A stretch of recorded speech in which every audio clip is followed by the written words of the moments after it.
شاد نوری صاحب یہ حضرات تشریف فرما ہے. میں چاہوں گا کہ ان حضرات کے ہاتھوں سے وہ ایوارڈ حضرت کو دیا جائے. حضرت صدر صاحب سے بھی درخواست ہے کہ وہ بھی تشریف لے آئے.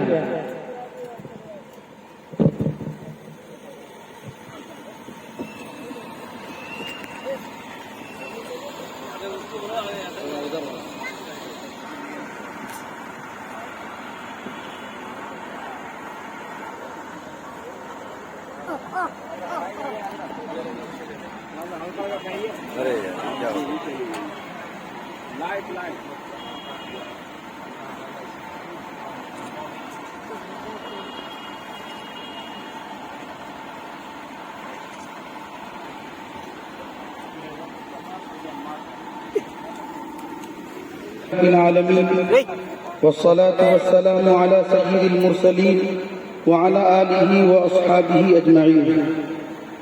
ملک کے ممتاز محدث شیخ الاسلام حضرت مولانا حسین احمد مدنی رحمۃ اللہ علیہ کے شاگرد رشید, علم حدیث میں عالی سند کی حامل شخصیت شیخ الحدیث حضرت مولانا محمد انصار صاحب دامت برکاتہم العالیہ ہمارے بیچ تشریف رکھتے ہیں. حضرت مجد ذلہ العالی کا وجود مسعود ہمارے لیے اللہ تعالیٰ کی عظیم نعمتوں میں سے ایک ہے. اہل بہار خصوصاً بھاگلپور اور چمپا نگر کے باشندگان کے لیے حضرت مولانا عبد الحمید صاحب رحمۃ اللہ علیہ ایک بات کہتا جاؤں, یہ بہار مردم کش ہے, یہ بہار مردم کش ہے. اگر کوئی کام کرنے والا پڑتا ہے تو اس کے لوگ تعاون نہیں کرتے, ان کے پیر کو کھینچنا چاہتے ہیں. حضرت مولانا عبد الحمید صاحب رحمۃ اللہ علیہ کی ایسی صلاحیت تھی کہ اگر یو پی میں ہوتے تو کیسے شیخ المشائخ بڑے تہجد گزار اور علمی صلاحیت اعلیٰ درجے تھے. تو بہرحال اپنے اور جتنے اس زمانے میں بڑے ہوئے علماء تھے ان سے وابستہ تھے. محلے کے سربراہوں کا لوگوں نے محسوس کیا کہ کہیں ہمارے یہاں خلفشار نہ ہو جائے. لوگ گئے اور مولانا عبد الحمید صاحب رحمۃ اللہ علیہ کو تکلیف زحمت دیا, ان کے سامنے حالات رکھے کہ حضرت آج آپ جمعہ کی نماز پڑھا دے ورنہ ہمارے یہاں خون خرابہ ہو گیا. اب کیا ان لوگوں نے پڑھا, گئے تھے وہی عوام لوگ. جب خطبہ پڑھا تو انہوں نے اردو ترجمے کے ساتھ ہی خطبہ پڑھا. جب نماز پڑھا خطبہ پڑھا تو خطبے عربی خطبے کے بعد اردو ترجمہ بھی کیا انہوں نے. ظاہر ہے کہ ایک بات غلط تھی مگر وہ تھے بڑے. مولانا عبد الرحمان صاحب نے نماز کے بعد ادب کے ساتھ مسئلے کی وضاحت کی. وہ واقعی اللہ والے مولانا عبد الحمید صاحب رحمۃ اللہ علیہ اللہ والے تھے. ذرا غور فرمائیے, جب مولانا سے بہرحال چوک ہو گئی, حضرت مولانا نے دوسرے دن فجر کی نماز کے بعد مسجد میں برملا اعلان کیا کہ کل جو میں نے خطبہ عربی خطبے کے بعد اردو ترجمہ بیان کیا یہ غلط بنا. ذرا غور فرمائے, مولانا تمام علماء کے استاد تھے, بزرگ تھے, لیکن ان میں اللہ نے نیکی کی صلاحیت ایسی رکھی تھی کہ اعتراف کرنے میں بڑا جھجک محسوس ہو. اسی جگہ کھڑے ہو کر اعلان کیا کہ میں نے جو کام کیا وہ غلط تھا اور جو صحیح حضرات یہ کہہ رہے ہیں مولانا عبد الرحمان صاحب وہ صحیح تھا. بہرحال اور بھی ہر زمانے ہر جگہ اردو میں ترجمہ ہوتا تھا. اس دن سے جو ترجمہ کا سلسلہ ختم ہوا اس کا اثر پورے جوار میں پڑا, پھیلا, اور اللہ کا شکر ہے ہر جگہ سے اردو ترجمہ کا سلسلہ ختم ہوا تو میں یہ عرض کر رہا تھا کہ یہ قائدانہ صلاحیت مولانا عبد الرحمان صاحب رحمۃ اللہ علیہ کی ہے۔ مولانا عبد الرحمان صاحب رحمۃ اللہ علیہ کے زمانے میں کتنے طلبہ دیوبند سے وابستہ ہوئے، دیوبند گئے پڑھنے کے لیے، حالانکہ وہ زمانہ فساد کا انتہائی خطرناک سفر ہوتا تھا۔ تو میرے دوستوں بزرگوں، میں بہت تفصیل میں نہیں جانا چاہتا ہوں، میں یہ بتانا چاہ رہا ہوں کہ یہ مولانا امانت صاحب کے اندر جو قائدانہ صلاحیت پیدا ہوئی، اس کا مرکز کیا ہے، منبع کیا ہے، کس گھر سے ان کا تعلق ہے؟ حاجی اکبر صاحب مولانا کے پردادا ہوتے ہیں۔ مولانا حاجی اکبر صاحب کے بیٹے ان کے دادا ادریس صاحب، ان کے صاحبزادے صداقت صاحب، ان کے یہ فرزند ہیں۔ اگرچہ حاجی طاہر صاحب رحمۃ اللہ علیہ کی بڑی شہرت تھی، مگر بڑے تھے مولانا حاجی اکبر صاحب، اکبر واقع اکبر ہی تھے۔ تو وہیں سے یہ قائدانہ امانت کی طرف سے منتقل ہوئی ہے، وہ قائدانہ صلاحیت۔ اس کی وجہ یہ ہے، میں نے یہی سمجھا کہ آدمی ہر طرح نکلتے ہیں، لیکن اللہ تبارک و تعالیٰ بعض لوگوں کو نوازتے ہیں۔ واقعہ یہ ہے کہ جو انہوں نے رہنمایا کردار ادا کیا ہے اور ایسے گرے ماحول کے اندر جو کام شروع کیا ہے، اور ان کے ذہن میں پتہ نہیں کیسے آیا ہے، اللہ تبارک و تعالیٰ ان کو وہ برکت عطا فرمائے اور اس کام کے اندر برکت عطا فرمائے۔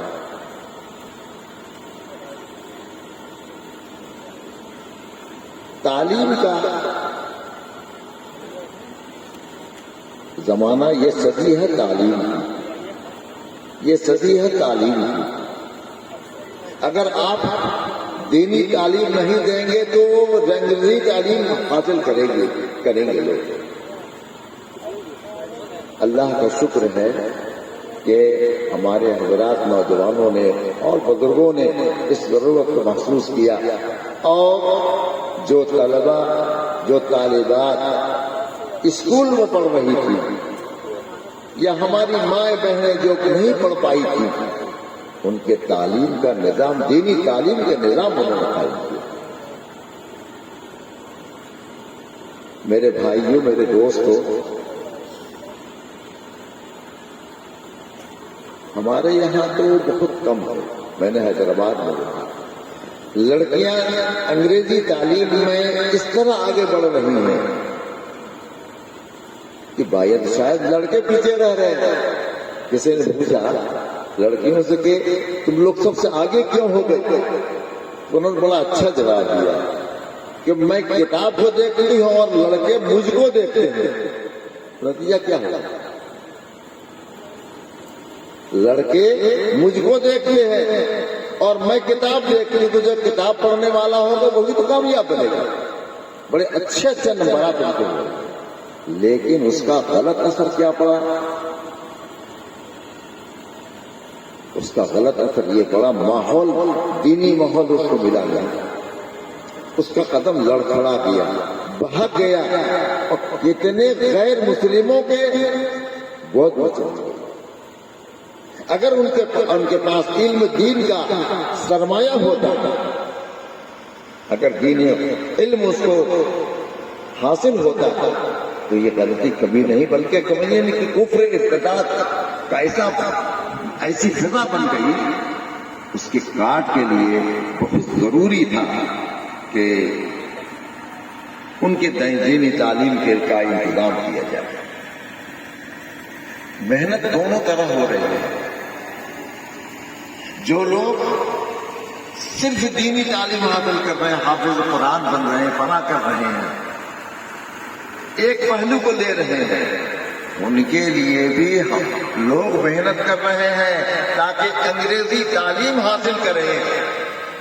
ہمارے بیدر ہے کرناٹک میں، لیکن حیدرآباد سے قریب ہے۔ ابھی بھی اخبار میں آیا تھا 10,000 مدارس اس سے جڑے ہوئے ہیں،